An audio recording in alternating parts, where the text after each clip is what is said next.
Nii, tere tulemast täna. Mis nii iga raamatüsitlust pidada, peaaegu kõik on omad. Et siis jah, kõigepealt alustame siis selle põhiteatega, et jaa, nii nagu Tartu raamatüsitlusel, nii tuleb täna ka kuiv trenn, sellepärast et raamat saabub trükikojast alles järgmisel nädalal, loodetavasti. Aga selle eest ma saan avada kirjutamise tagamaid, hooandja kampaania tegemise tagamaid. Kui siia täna nüüd veel tuleb neid, kellel on kätte saada lisaraamatuid ja võib-olla muidki toredaid kingitusi, siis neid saab siit minu käest pärast. Mis asi see on? See on käisemärk, see on hooandja toetajatele. Okay. Aga räägime kõigest järgemööda. Niisiis. Raamat Tagavara malev algas tegelikult ühest palju lühemast jutust. Kõik sai alguse Tartu ulmekirjutamise töötoas ja me parasjagu tootsime seal ulmeajakirja reaktor igasugust tekstimaterjali ja siis kerkis see küsimus, et ei et aga kodumaist militaarulmet võiks nagu rohkem olla ja äkki saab kirjutada midagi proovi, talvelugu. Ja hakkasin otsast väikest talvelugu kirjutama, oskusi oli siis veel niimoodi arenemise jagu. Ja see lugu hakkas venima, sellepärast et oskusi oli arenemise jagu. Ja siis see lugu esialgu venis selliseks järjejutuks reaktori veergudel. Ei pooleli, sellepärast et ma tahtsin teda paremaks teha, kirjutada edasi osavamalt, jõulisemalt, toredamalt. Ja siis paar aastat hiljem võtsin jälle kätte, hakkasin juurde looma lõime, kuni siis eelmisel aastal istusin põhimõtteliselt võssa maha ja iga päev metoodiliselt töötasin materjali läbi ja möödunud aasta oktoobris sai käsikiri valmis. Ja ikka hulga järgmine raha. Ma vist võin kiidelda, et hulga taotluste osas ma olen peaaegu 10 äraütlemist saanud sellele raamatule või kirjastus on saanud. Ja siis ma leidsin, et ei kaua sa käid ja mangud, et ma teen hooandja. Hooandja puhul, hooandjaga oli palju toredam asju ajada kui kultuurkapitaliga. Esiteks nemad kirjutavad sulle kohe vastu, saadavad juhised, materjalid, kuidas teha kampaaniat. Selle jaoks oli esiteks vaja teha endast video. Seda ma filmisin talvel, kui valgust ei olnud. Mikrofon krõbises, kõik oli väga halb.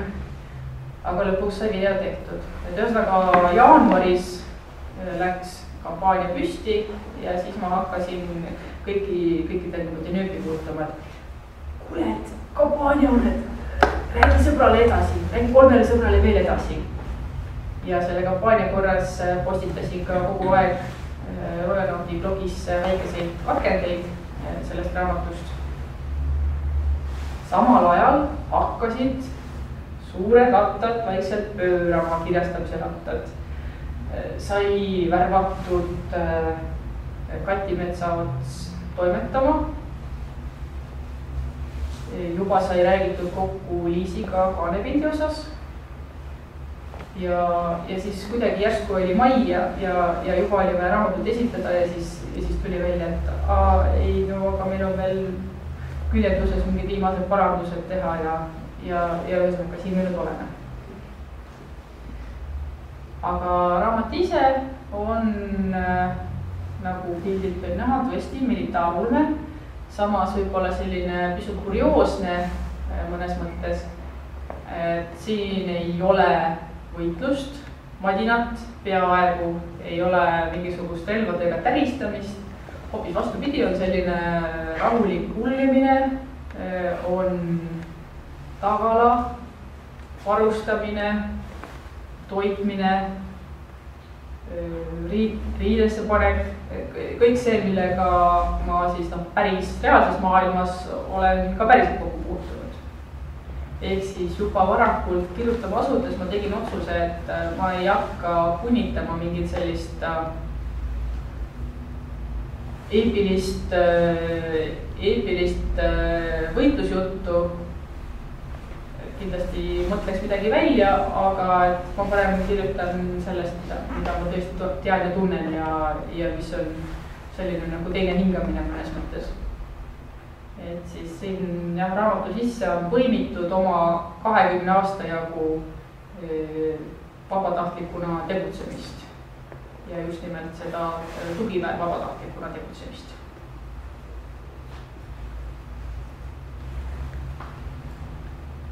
Aga et asjad ei oleks liiga lihtsad, siis tegevuse paigutasin ma hoopiski kaugele muule planeedile, kus inimasustus on tegutsenud juba mitmeid põlvi, mitmeid kümneid põlvi. Seal jah, need tegelased, need ma paigutasin Eesti juurde kogukonda, aga meie tänapäeva inimesed võib-olla ei tunneks ennast seal mugavalt või tunneks ennast paugu pealt ära, sellepärast et rahvad on segunenud, keel pole ka veel päris seesama, neid Eesti sugu rahvaid on seal tegelikult mitu tükki kõrvuti ja nii ja seal me nüüd oleme. Küsimusi siiamaani? Mis selle planeedi nimi? Planeedi nimi on Epurana 4. See tuleneb siis sellest, et süsteemi, kogu selle konkreetselt asustatud tähesüsteemi nimi on Epurana. Ja seal on kaksiktähed Epurana ja Eus. Need on siis pandud mütoloogiliste tegelaste järgi. Üks asi, mida ma püüdsin jälgida, olid mõningad tänapäevased traditsioonid, et siis planeetidele, tähtedele pannakse mütoloogiast nimesid. Ja need selle kaksiktähe nimed konkreetselt on Gaboni kandi mütoloogiast võetud. Aafrikast või? Just. Ja siis see planeet on siis 4. Võt nüüd ma ei mäleta, mis loogika järgi ma panin, ma vist ei pannud seal selle järgi, et mitmest planeet asukohalt, vaid vist tähtsuse järgi nagu inimeste seisukohalt, et selle asustame kõigepealt, selle asustame teisena ja siis, et siin läheb juba natuke uduseks. Aga ühesõnaga raamatus on öeldud, et Epurana 4. Ja ikkagi, et asjad liiga lihtsalt ei oleks, siis need samad tegelased ja nende oma kõige suurõppusega viisin ma selle sama planeedi siis suurema kuu peale. Ära nimetatud kuusid on ka 2. Ja jällegi eestlasliku nimetamistambitsiooni kohaselt suure kuu ja väike kuu. Nii et siis meie tegevus toimub kuu peal. Toimub üks selline pealtnäha suurem õppus, rännak. Ja siis, mis selle kõik käigus hakkab kõik vittu vedama. Küsimus, mis aastates sa räägid? Ma aastaid konkreetselt ei ole paika pannud, aga siin nüüd selle tegevuse kaudu või selle taustsüsteemi kaudu võib umbes hakata aimama, et kui kauge tulevikus see peab olema, et see kõlaks tõenäoliselt. Et esiteks üks suur eeldus on see, et meie oma päikesesüsteem on asustatud ja seal on sellised tööstuslikud kompleksid, et sealt on võimalik välja lennata. Siis, et on olemas tehnoloogia, vähemalt katsetatakse tehnoloogiaid suuremate tähtede vaheliste kauguste läbimiseks. Ja siis veel üks suur eeldus on see, et on olemas tehnoloogia põhimõtteliselt planeedi tasemel biosfääride ülesehitamiseks. Et need on päris suured eeldused, nii et me räägime siin siiski paar tuhat niimoodi sinna kuskile kaugudesse. Mis need tulevikurelvad siis näevad, ette näevad? Tulevikurelvad, kuna sa ikkagi rääkisid ka logistika, eks on ju, siis logistika tegelikult ka relvad, eks on ju. Just, relvad siin konkreetses raamatus on pigem on vähe võimsad vähe võimsad ja sellised pigem energiapõhised. Et kindlasti on endiselt kasutusel lõikerelvad, löögirelvad, aga siis sellised asjad, kus midagi välja saab tulistada, need on vähese võimsusega. Arvestus on siis see, et kui sa näiteks laevakeskkonnas peaksid kellegagi vastasseisu sattuvad, siis sa lased seda laeva samal ajal puruks. Aga ma arvan, et äkki ma loeksin ette natukene. Mul on üks koht siin, kus toimubki konkreetselt laskeharjutus. Ja siis sellest saab natukene võib-olla aimu. Jõudu, põikas tikuta reipalt, kui käskluste vahele päris vaikus saabus. Kas nad juba hakkasid laskma? Väga tahaks koobast näha. Valmistuvad alles, seal pool. Geotehnik osutas ebamääraselt pimedusse. Kui ta jäljerada pidi edasi läks, hakkas paistma suurem sülem valguskäppe ja selle taustal abimeediku gorillade pakkumatud siluetid. Mõlemad pilgutasid tervituseks tulesid. Tikuta vastas tervitusega tugivägede üldkanalis. Seis, ohuala, teatas seepeale abimeediku Igurski. Varingud ja killud ja heisrid ja asjad. Kõrvalised isikud lähemale ei saa. Sain. Tikut osutas selja taha.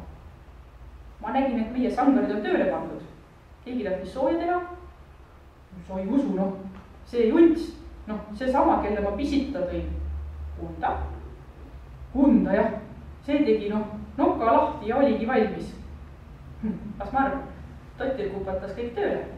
Muidugi, kui Kurski kõhistas naerda. Aga poisil läheb raskeks, kui ta ei õpi, õigel hetkel vakka olema. Kõigil on ju, ühtemoodi jahe. Kurdavad ikka, aga siis, kui pealik ei kuule. Nad muide kurdavad, et taga ei olnud täna uusi küttekapsleid, lisas teine abimeedik. Mõni arvas, et peab loopealikult üle küsima. Tikuta tarvus. Oodake, mis mõttes ei andnud? Panin oma käega toiduratsiooni kasti. Mõlema rusika jaos pakkisin eraldi konteinerisse ja puha. Juunad ei taibanud, konteineri sisse vaadata, arvas Igurski. Ei oleks, esimene kord. Ma pärast ütlen pealikutele edasi, kinnitas teine abimeedik. Pärast jah, las nendel olla ka natuke rõõmu. Aga laopealik jätku jääga rahule. Tikuta tüdines varsti niisama seismisest. Kuulge, aga kas natuke sinu poolt võib vaadata? Lase käina. Tikuta sammus viisaka kaarega ülesmäge, kuni leidis vaatluseks sobiva paiga, kuhu lumest pesa puhjata. Siin paistsid kätte nii gorilla valvurid kui ka üles nimistatud võitlejad ja nende vahel toimetavad pealikud. Tikuta otsis üles kanali, kus võitlejad operatiivjuht ajasid ja kuulas pealt. Impulsi tugevus 0,3, sagedus 2 impulsi sekundis, seletas parasesti rahulik mehe hääl. Vist esimese 2 üksika pealik, kellega Tikutal väljaspool nõupidamisi suuremat kokkupuudet ei olnud. Miks nii möökult, hüüti võitlejate seast. Põrutame kohe 10-ga. Meil on vaja jääd sulatada, mitte mäge maha võtta, manitses pealik Totil. Saule, juhenda edasi. Iga üks saab oma kindla sihtimispunkti. Eesmärk on ühiselt patsee-ala ära katta. Esimese 2 üksika pealik jäi vait, kuni andmeid vahetati. Saite punktide koordinaadid, ajate sihikud paika, lukustate mundri asendi. Kas tohib? Päris keegi ebaleval häälel, mis pani Tikuta kõrvut kittama. Tema ise, noor võitleja kunda. Kuidas sihtima peab? Tuleta meelde, mis sulle väljaõppel räägiti, seletas esimeste pealik rahulikult. Kas sa näed visiiril 2 risti? Üks on su relva väljundipunkt ja teine on sihtimispunkt. Liigutad relvasuud nii, et ristid saavad kohakuti ja tekib tärn. Aga ma ei näe ühtegi risti, hädaldas kunda. Oota. Esimeste pealik tõmbas kuuldavat hinge. Kas sa laengunumbreid näed? Ei, vastas kunda, sellal kui mõned teised vitsitasid. nüüd sekkus pealik Tõttir. Kas su relv üldse mundriga ühendus saab? Tule siia. Inimsilvetid laskeplatsil vahetasid kohti.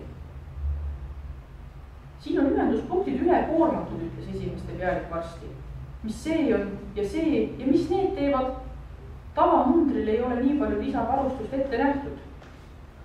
Mõni ime, et relva jaos ei jätku, uurises pealik Tõttir. Aga mina mõtlesin. Jätta või et tema mõtleb. Pealik Tõttir käras mõnuga iga sõna. Võitleja ei pea mõtlema, vaid käsku täitma. Tikuta võitis hädavaevalt naeru tagasi. Seda vanema ütlus sai ta ka noormaleva päevil ise kuulda. Tõsi, nende harjutuspealik seletas sealt veel edasi. Et kui võitleja juba mõtlema hakkab, siis olgu see ülemavääriliselt mõeldud. Lollisti mõtelda ei tohi. Aga, lisas ta, häda on selles, et ega keegi ju ise oma tarkusest ei tea, kui ta loll on. Ainult teised peavad tema lolluse pärast kannatama. Õppetunni lõpetas harjutuspealik tookord nõuandega. Kes malevas ise mõelda tahab, mingu tagalasse või taimuks. Käsklus tuld ehmatas Tikuta virgeks. Meenutustes uneledes oli aeg märkamatult möödunud. Ta ajas end püsti poole ja kuulatas. Õhku täitis vaevu kuuldav laetudusakiste siri, mida ilmestasid perioodilised aurusussakad. Tikuta seadis välishelide vastuvõtu maksimumile, aga üksikutest erksamatest värtsatustest midagi valjemat ei õnnestunud tabada. Ta küüditas veel kaela ja suurendas vaadet, aga põnevust tõotanud koobast ei paistnud kuskil. Ainult jääseina, mis valgusimpulsside paistel henkis, sigines peeneid urkeid juurde ja aeg-ajalt värvis koloreeritud impulss mõne udupilve roosaks. Siis sai seeria läbi. Võitlejad kontrollisid laevu, sihtimispunkte nihutati ja kõik jätkus samamoodi. Igavõitu vaatepildiga läksid vastuolu laskjate kuljed kaasaelamisvõiked. Muidugi, iga hästi tabatud märgi puhul andis mundar väga kandjale mõnu impulsi. Kui veel allüksusel juhtus lahke pealik olema, võis juhtuda, et signaali jagati kõigile, nii et ühe laskja edu tegi kõigi olemise võnnaks. Esimene katkend läbi. Alutan vaadata endale vett juurde.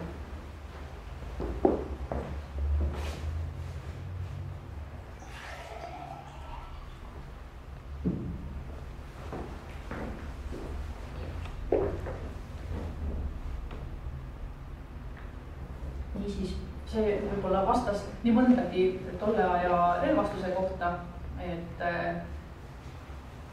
vähemalt pealtvaatajale on laskeharjutused ka kõik on selline vaikne, pigem vähese jõuga ja näha, ei ole ei näha ega kuulda midagi eriti, mitte nagu praegusel ajal.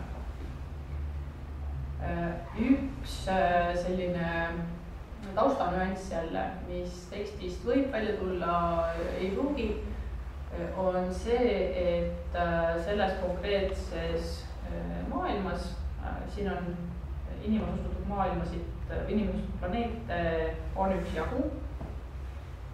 Neid on üsna selliseks elutootsaks arendatud ka üks jagu, ruumi on, ressurssi on, nii et sellist meie mõistes territoriaalset hõõrumist tegelikult väga palju ei ole ja sõjapidamine pigem meenutab keskaegseid rüüsteretki, kus siis see on ühe mingi suurfirma turvateenistus või võitlusteenistus madistab teistega. Et jah, et see, et rahvad omavahel ei sõdi, nagu reklaamtekst ütleb, et see ei tähenda, et üldse sõdita, lihtsalt see sõdimise eesmärk ja viisid on natukene teised kui meile tuttavad. Nii et selle taustainfo valguses siis see, et on mingisugune malev, see on mõneti veider nende oma maailma seisukohalt ja see, et nad harjutavad millekski, mida nende maailmas tegelikult ei ole, ei tule nende teada, et see on ka selline veider relikt, nii-öelda esivanematelt kaasa antud, kantud üle põlvede lihtsalt sellise kultuurilise kaasaandena ja üks selliseid lähtealuseid tekstil ongi see, et noh, nad ei eelda, et nad peavad kunagi kellegi vastu sõdima, nad lihtsalt on harjunud, et toimub mingisugune valmistumine. Ehk siis see, milline näeb välja meie tänapäev praegu ja meie tänapäevane valmisoleku diskussioon, et nendel on kõik täpselt vastupidi.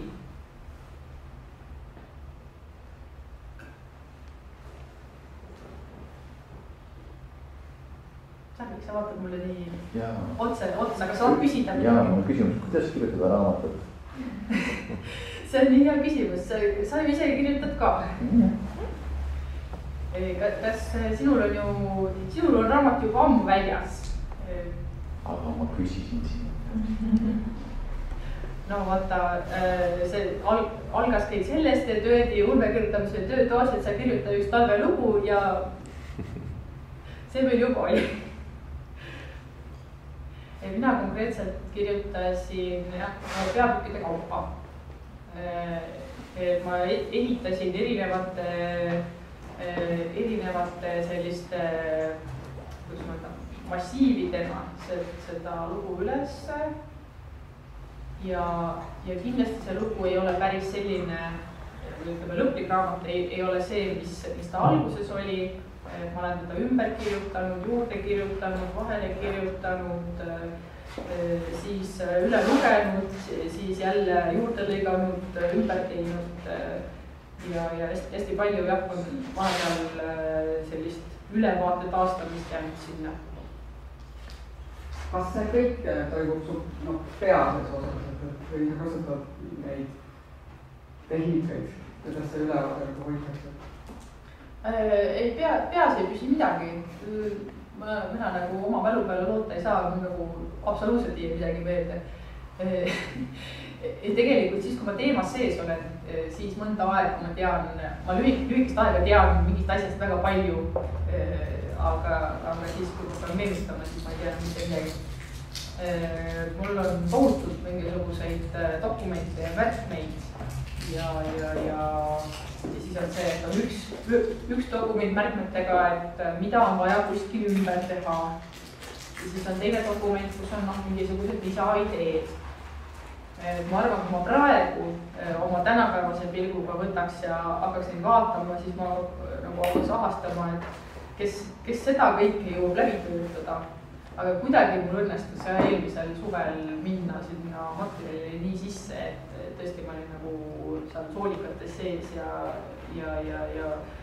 ma oskasin peast öelda, kust ma mingisuguse materjali leian ja kus mingi süžeejuht jääb ripakile, et on vaja lisada midagi ja sellised asjad. Aga näiteks sellise tehnilise poole pealt sõnavara poolest Kati leidis mul ikkagi pärast mingeid selliseid kohti, kus ma olen läbivalt muutnud mingisuguse termini ära ja siis mõnes kohas on vahele jäänud. Et õnneks on toimetajad.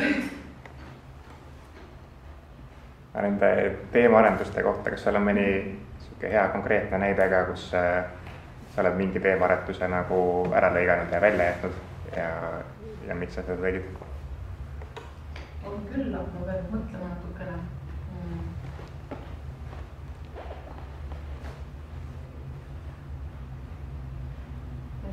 Välja jäetud asjad ilmselt puudutasid mingite tegelaste taustalugusid või ütleme siis seda, et mingid märkmed, millest oleks pidanud saama taustalugu või vähemalt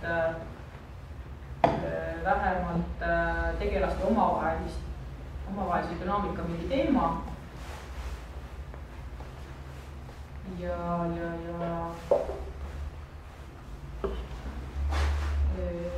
seal ma mäletan, et sai välja lõigatud mingisuguseid väiksemaid süžee algatusi ja selliseid taustakirjeldusi, mis siis kas mahu poolest tundus, et läheb paljuks. Teinekord tundus, et läheb liiga fookust hakkama, et tore taust küll, aga et see viib tähelepanu tolle peatüki siis sellised põhisõnumid kuhugi metsa juba.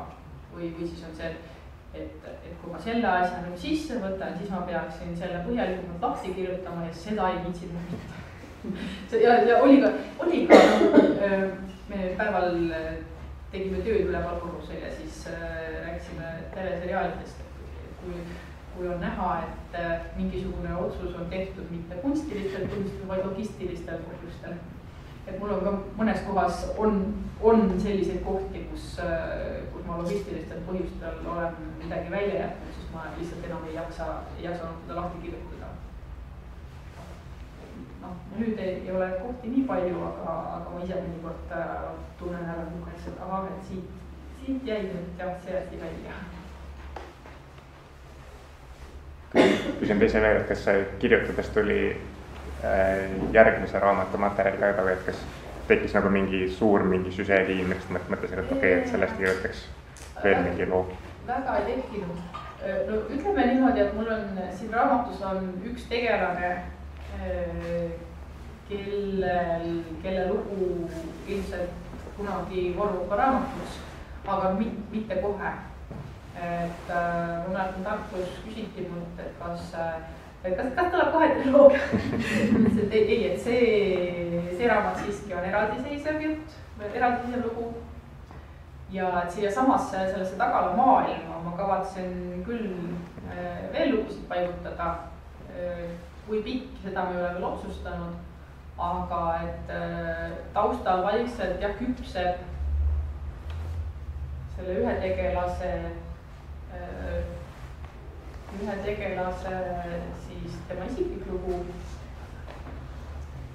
Ja nüüd see kõlab nüüd hästi segaselt, aga et see üks tegelane, ma ei ütle, kes see on, et selle ühe tegelase tegevuse kirjutamisega ma tegelikult alustasingi üleüldse kirjutamist.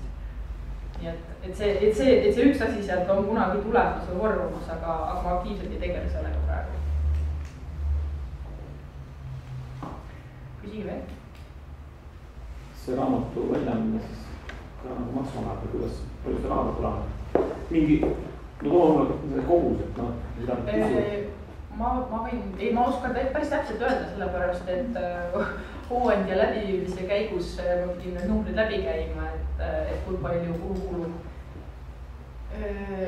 Hooandja käest selle summa, mis tuli pärast nende protsessi mahavõtmist minu kätte, mis läks kirjastusele, oli midagi 2800-ga. Et sealt läks siis nii trükk kui toimetamine, küljendus kui kunstiline osa. Ja mitu raamatut sellest sai? Ma ei tea tiraaži suurust. Sa ei tea tiraaži suurust? Ma unustasin küsida. Tavaliselt Mannu sa tead. Aga see sõltub sellest, eks? 300-400. Ja ma oletan, et 300 äkki, aga võib ka 400, ma tõesti unustasin. Okay. See sõltub sellest, eks või? Kogudest? Jah. Ja just, et see jah, ma olen seda teadnud kunagi ja ma unustasin ära ja siis ma unustasin üle küsida. Missuguse ajaperioodi jooksul see tegevus toimub? Romaani algusest lõpuni. Algusest lõpuni, see ei ole väga pikk aeg, see on, las ma mõtlen. Kuidas see teisel planeerima, see aasta, vaata meil on aasta, eks on ju. Kus ei ole, et see päike või liigub, on ju. Aga kuidas seal see aeg käib, on ju, sest seal on ka päikest ja midagi muud ja noh, või sa võtad jälle, et ka 365 või 366 päeva on see üks aasta või? Ma vastan Taivole ära, siis ma kohe seletan pikemalt seda aastaaegade teemat ka. Mõtlen tegevus, see suurusjärk on umbes paar kuud neil, mille jooksul nad seal tegutsevad. Aga jah, et selle tegevuse ajaga me jõuame ka selle aja arvamise juurde. Nimelt nad täiesti teadlikult ei kasutanud siis neid meie aja arvamise tunde, päevi, aastaid, kuid. Et jällegi taustsüsteem on siis see, et on erineva kasutatava kehad, kus on erinevad päevade ja aastate pikkused. Ja siis üks alusühik, mis mis on kõigil sama, on sekund, mis on siis tänapäeval selles rahvusvahelises ühikute süsteemis. Just. Ja siis seda nii-öelda standardaega, seda loetaksegi sekundite, kilosekundite, megasekunditega. Et see muidugi ei välista mingisuguseid kohalikke selliseid folkloorseid ajaühikuid, aga et noid ma ei ole siia sisse toonud. Ainukene selline ka funktsionaalne ajaühik on siis see inimööpäev, mille nimena ma kasutan siin circadienne. Seda mitte mingi inimene peab 8 tundi magama, kuidas või ta on kuidagi... No just, et... Transformeerunud teiseks kuidagi. Ei no, et nad arvestavad, ütleme, neid praktilisi töö- ja puhkeaegu ikkagi sellise inimmõõte järgi, aga et see aja kirjapanek siis käib sekundite abil.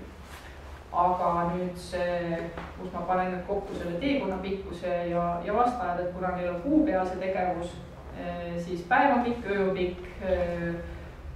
Ja kuna see konkreetne kood, nüüd ma võtan kaanepildi appi. Räägitakse alati, et oi, et need Eesti ulmeraamatute kaanepildid kipuvad olema sellised tumedad, aga minul on selle jaoks väga hea vabandus. Tegevus tõub öösel, et nende kohaliku kuu peal siis parasjagu on talv, mis on samal ajal ka öö. Ja selle rännaku või tegevuse käigus neile hakkab siis selja tagant hakkab koidik järele jõudma ja siis raamatu keskpaiku on siis hoidmas uus pikk kuupäev. Vahepeal käiakse ühes teises tegevuspaigas, aga siis raamatu lõpuks on siis see pikk päev parasjagu soojust kogumas. Ehk siis neil on vaja elada ühelt poolt üle pikk ja külm ja kõle talv ehk öö ja siis pärast neil on vaja jällegi teistpidi üle elada kuum kõrvetav päev. Ehk siis selline pool aasta ring umbes on nende selleks raamatu tegevuse piirajaks. Kus need inimesed sinna planeedile tulid või arenesid? Maa pealt ikka.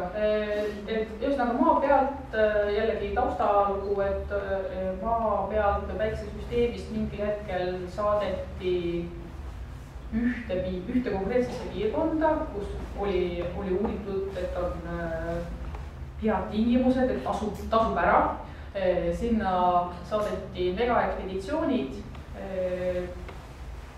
tähtsüsteemide, planeedisüsteemide arendajad, ehk siis see oligi nagu selline teadlik rändelaine, aga et sellest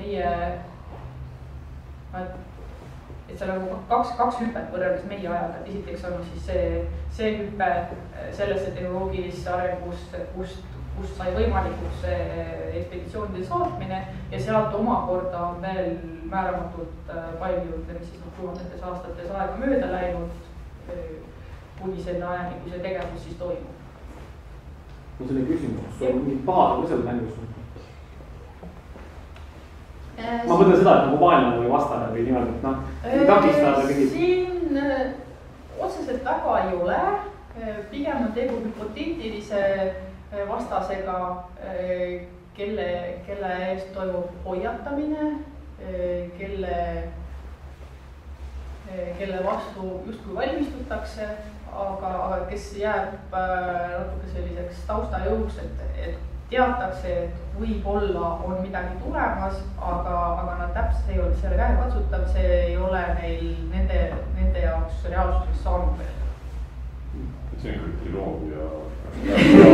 Ei ole, et see, kui sa loed, siis sa saad aru, et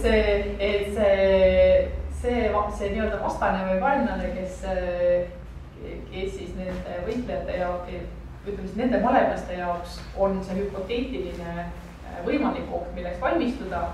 Ühe teise tegelase jaoks on see realiseerunud oht. Aga ma ei saa seda seost praegu väga lähedalt seletada, sellepärast, et see on nagu üsna oluline selline süžeepunkt. kas sul tuleb tulevikus mingi vaenlane ka või ei tule? ma ei saa seda väga täpselt lahti seletada. Et see on jah, see on. Mingid pahad, sellised nad, kes. ütleme, otseselt pahad ei ole, on vastased. Vastased on inimesed või? Ja, seda ma ütlen kohe, et mingeid tulnukaid ärge siit otsige, ei ole. Tulnukaid ei ole ja ei tule, et siin on ainult inimesed omavahel. Aga reisimine käis füüsiliselt kehana või siis võeti vahepeal lahti telekonstruktsiooni kohal? Nemad reisivad füüsiliselt, aga neil on ka selliseid füüsika võtteid, mida meie ei tunne. Või ütleme siis sellised rändamise viisid, mis nagu meile on võõrad, millega meie ei saa hakkama. No, see on siis selline ilusasse keelde rüütatud võte selleks, et saaks tegevust nagu realistliku aja jooksul käia, kui liikumine toimuks nii nagu päriselt kosmoses liikumine toimub meie praeguste teadmiste taseme järgi, et noh, et siis see lugu peaks väga pikal ajale välja venima, et seda ma ei tahtnud, nii et sellepärast kasutasin seda võtet, mida väga palju kasutatakse, ühest kohast saab teise niimoodi natukene hüpata. Ussikäik? Mitte päris, aga funktsionaalselt küll sama asi. Et ütleme nii, et mutafooria natukene erineb, aga sisuliselt saavad õiged. Küsiks veel tehnoloogia kohta, et kus poolt sa rohkem tehnoloogia lähenesid, et kas see oli nagu, et sul oli probleem ja selle probleemi lahendus oli mingi tehnoloogia mõtlemine või oli ka seda, et kõigepealt on mingi äge tehnoloogia, et mis selle ümber nagu saaks ehitada? Mõlemad pidi. Et mõned asjade puhul oli küll see, tuli mingi mõte, et nad võiksid nii teha.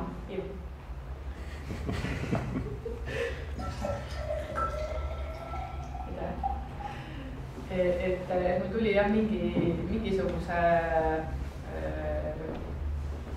tuli mingi julla tuli pähe, et nad võiksid nii teha ja siis ma pidin välja mõtlema, miks nad peaksid niimoodi tegema. Aga oli ka selliseid kohti, kus ma võtsin ette probleemi, näiteks see, et okei, et ma olen nüüd sellele oma kuule olen andnud väga hapniku rohke atmosfääri, see tähendab seda, et ei ole soovitatav tuld teha, aga et ekspeditsioon peab puskarit ajama, et kuidas nad siis seda teevad. Ja siis läksin seda teed, et kääritatud mass pannakse siis külmuma, sest külma nüüd jätkub, vähemalt loo esimeses osas. Ja siis see külmutatud mass edasi hakatakse edasi filtreerima. Mis kõige raskem oli kogu selle protsessi? Kõik. Kusjuures sellise lõpu kirjutamine, ma ise rahule jääks, sellega ma vaatasin küll tükk aega. Aga selle ka, et ei taha midagi uuesti lugeda? Jaa, seda oli mitu korda. Seda oli erinevate nende läbitöötamise tahtide vahel, see hakkad otsast lugema. Oli seda küll vaja. Kas sulle kõige andis nõu ka või? Ja arutasin päris palju, siis selles samas Tartu ulmekirjutamise töötoas sai arutletud, oma peregi arvas ühte teist, teiste kirjanikega sai juttu vestetud, loetud internetist igasuguseid asju ja igalt poolt ja kõike ja natuke kõrva taga ja siis niimoodi segamini ja põimitult. Eks see ole ka toimetaja ülesanne kirjanikule nõu anda selles. Aga kui toimetajal puudub selline taust? Hetkel antud juhul ma toimetajale seletasin mingisugused põhimõtted ette ära, kus ma leidsin, et on oluline, et näiteks mingid terminid jääksid paika. aga näiteks liigenduse koha pealt või siis kus näiteks mingisugused sündmused omavahel hakkavad vastuollu minema, et see on küll selline koht, kus toimetaja saab nõu anda. Ja siis ka no ma ei tea, selle kohta, et kuidas tegelased omavahel räägivad, et kui mõni hakkab liiga liialdusesse kalduma oma dialoogis, siis toimetaja saab öelda, et kuule, et on juba arutada küll, et ära pinguta üle või noh, selliseid asju. No aga kõik need relvad, mis seal kasutatud on, mõtlesid ise välja või?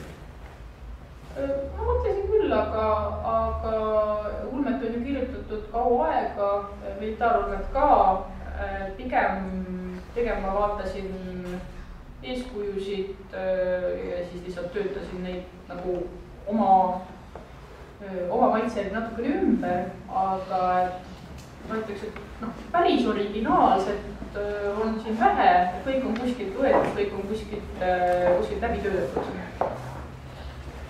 Ma pean tunnistama, et mina tahaksin Puskari ajamisest kirjutada. Ma ei oskaks, mul ei ole õrna aimu, kuidas Puskarit aetakse. Ma nüüd mäletan Oskar Lutsu kapsapeast, et Ilkan vajas selleks kõverat torm. See on ainus, mida ma Puskari ajamisest tean. Kas sinu kogemused Puskari ajamisega pärinevad sõjaväest? Kahjuks ei, mul praktikat ei ole. Ma siiski lugesin selle kohta. Et lugesin ja kuulasin, mis teised räägivad. Et siin raamatus on palju asju, mida ma ise ei ole teinud, mida ma olen kirjanduse vahetusel või videote vahetusel olen endale selgeks teinud. Ja seda, kas sai hästi selgeks, seda nüüd peab juba lugeja hindama. Aga et vähemalt ma püüdsin sellist tausta uurimist ja tausta lugemist seal, kus vähegi oli võimalik ikkagi rakendada.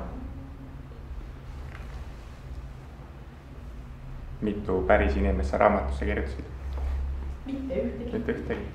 Ei, siiski. Ja nagu inspiratsiooni, et mitte, et nagu üks väga. Siiski. Kes nüüd, ma loen ette järelsõnast ühe momendikese.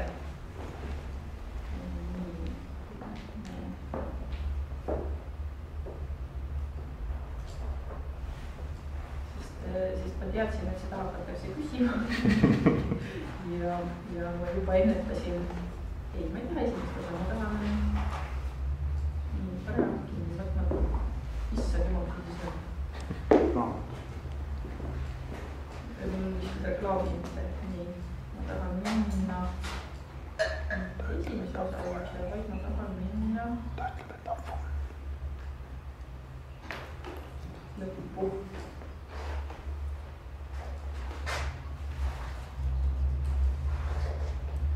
Nii, lõpetuseks.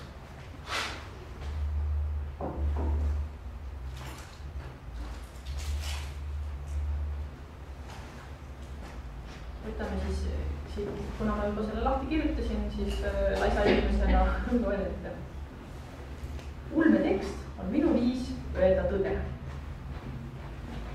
Kas ja kus ja millal või kuidas see tõde välise tõelusega haakub, on muidugi juba ise küsimus. Näiteks ei ole ma kasvanud muul planeedil ega ole siiani olnud asja ühegi kuu peale.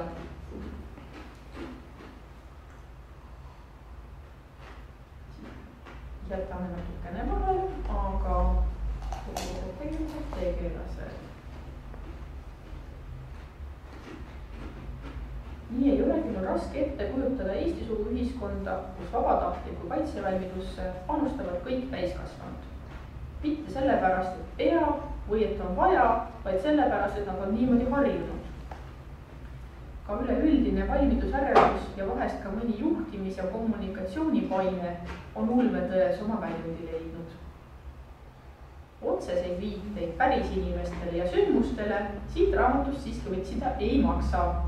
Ning ükski tegelane pole elust maha kirjutatud.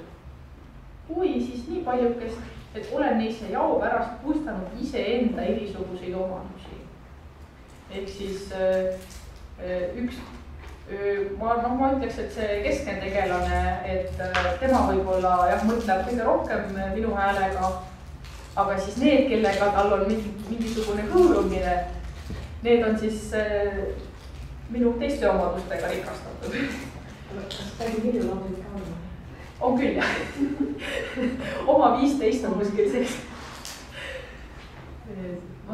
Jah, meil on, ma siin muule publikule selgituseks, siis minul ja minu õel oli legendaarne vanatädi Helju, kes ütles igasuguseid toredaid asju. Näiteks ust, mis ei läinud lukku, ta katsus ja siis ta lomises tükk aega ja oli pahane ja siis leidis, et ma tean, siia võiks panna üks nööri. Ja siis ta sidus ukse lingi külge ühe siitsaini.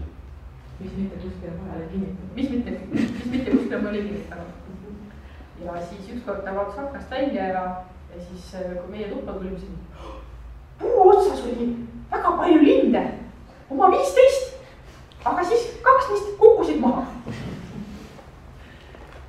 Ja mis meil veel oli? On tädil lause sees, ühesõnaga oli tädi Helju veetmas oma vanaduspäevi meie lapsepõlve kodus, aga et ta kippus minema sellistesse kohtadesse, kus me ei tahtnud, et ta käiks, siis mõned uksed hoiti kinni. Ja siis selline perekondlik meem on siis seenikene, kuidas tädi Helju kammutab ust ja mis see on? Ei saa, saatan! Ja siis siin on raamatus tõesti on üks koht sees, kus keegi sikutab ust ja mis see on? Ei saa. Nii et kõik, mis on korjatud küla pealt või omade seast, kõik on kuidagi sinna siis ära puldistatud. Aga kui see on selline tulevik ja kauge koht, et kui tädi Helju ütles lisaks sinna veel kas saatan, mida nemad ütlevad? Mis neil vandumiseks oli? Ma võib-olla kaamerasse ei ütle. Soovitan sirvida sinna, sul on e-raamat olemas, eks ole. Sirvi näiteks teise osa esimese peatüki 9, seal natukene algust loed, algus on ikka rahulik ja siis läheb asi käest ära. Küll sa siis näed, mis nad ütlevad. Aga jah, see on jällegi üks asi, mida ma teadlikult jälgisin, et mingisugused väljendid oleksid nagu ajastule kohandatud, et isegi kui nad kasutavad mingisugust väljendit või mõistet, mis on meie ajast, et siis sellel oleks põhjendus, et jah, et esivanemate kombel öeldi nii või et esivanemaid jäljendades öeldi, et härra pealikast on pöörduda, mitte loomulikust ei öeldud niimoodi. Siis teret ei kasutata? Kuidas? Teret või tere? Ei, tere ikka. Ikka tere on ikka maas? Ja, ütleme selline tavakeeles, seda ma ei hakanud keeruliseks ajama, aga nad just mingid sellised kultuurilised väljendid, et ropendamine, vandumine millegi nimel, et öeldakse näiteks, et taevas küll. Sellepärast, et taevas on nende jaoks oluline koht, taevas on see, kus käiakse ja kus tullakse ja mida kaitstakse. Seal on mehed ja naised. Jah, mõlemad on. Lapsed ka? Tundeid ka on. On. Armastus? On. Ja kas pinget ka kuulub sellest? Jaa, sa nagu oleks lugenud natukene juba, jah. Jah, võt ja see toob mind ühe tegelaseni, kes tegelikult ei ole päris enda pealt kirjutatud, et jah, et see üks tegelane on, kes on saanud ühest teisest konkreetsest inimesest natukene materjali, see ongi see meeskõrvalused, et jah. Temale ma andsin ühe oma kunagise kallima jooni aga mitte ainult jällegi, et tema joontega segasin siis ühe teise tegelase jooni, keda see endine kallim ise oli kirjutanud, nii et seal on ka juba selline remix.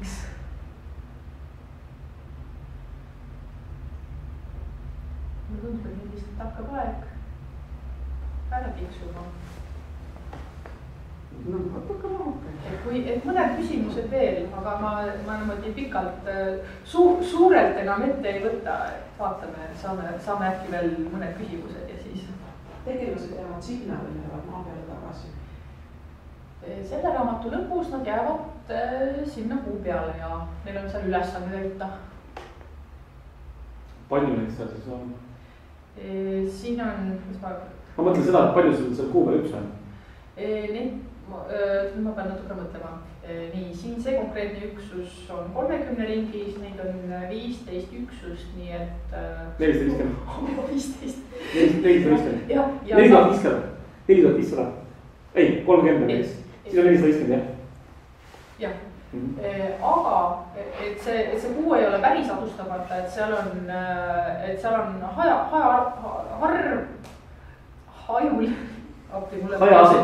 hajaasustus jah, et seal planeedipoolsel küljel, seal on allmere farmid ja seal on mingi selline põllumajandus ja tööstus ikka on, aga ta ei ole tihedalt asustatud, et ta ei ole, seal on need tingimused on natukene paiga peal elamiseks ebasoodsad, nii et seal sellist suurt asustust ei ole, aga et inimesi siiski toimutab. Aga jah, et need üksused, kes sinna tulid, neid oli siis jah 30 korda 15 umbes. Aga loomi, linde, kalasid? Palju. Seal on väga vohav elustik. Mets, või see oli mets, aga see on loodus? Loodus on siis selline, et planeedipoolsel küljel on ookean, mis hoiab sooja.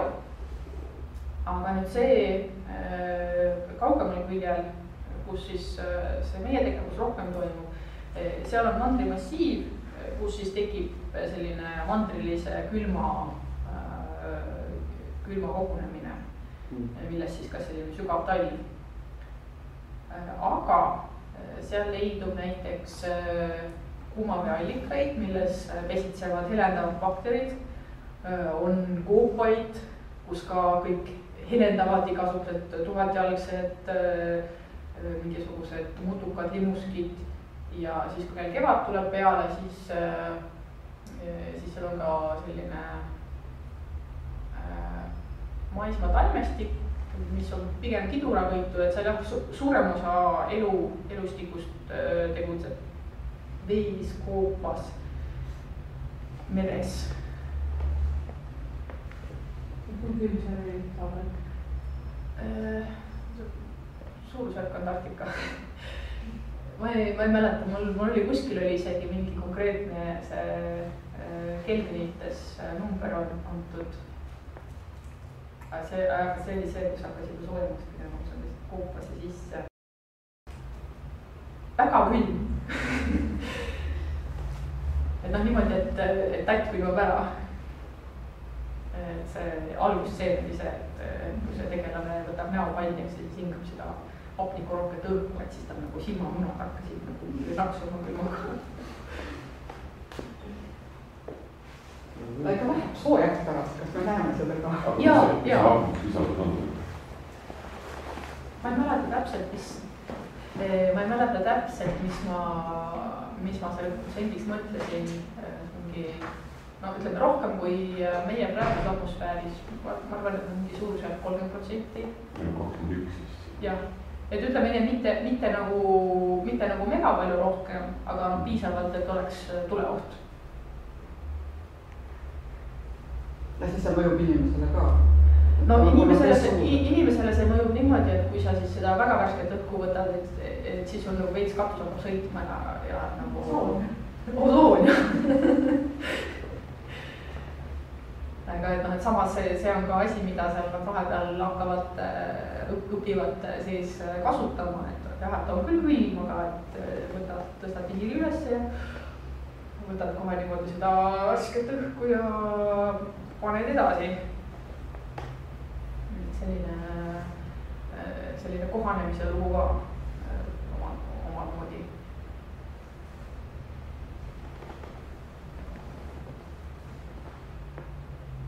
Küsimusi või? Jah, hakkame tegema. Nõnda, aga siis mina tänan kõiki, kes tulid täna ja siis kes siin veel hooandjad on, lepime kokku teiega, kuidas te ikka selle päris raamatu nüüd ka kätte saate, mitte ainult e-raamatu. ja augustis on siis 3. reedel võimalik uuesti Eurovoolaeva vaadata. Jaa, et siis saab jälle, siis on juba palju loetud, arvamused kujunenud, saab rohkem küsida. Ja kes ei ole vahepeal Estconil raamatut kätte saanud, see saab siis augustis.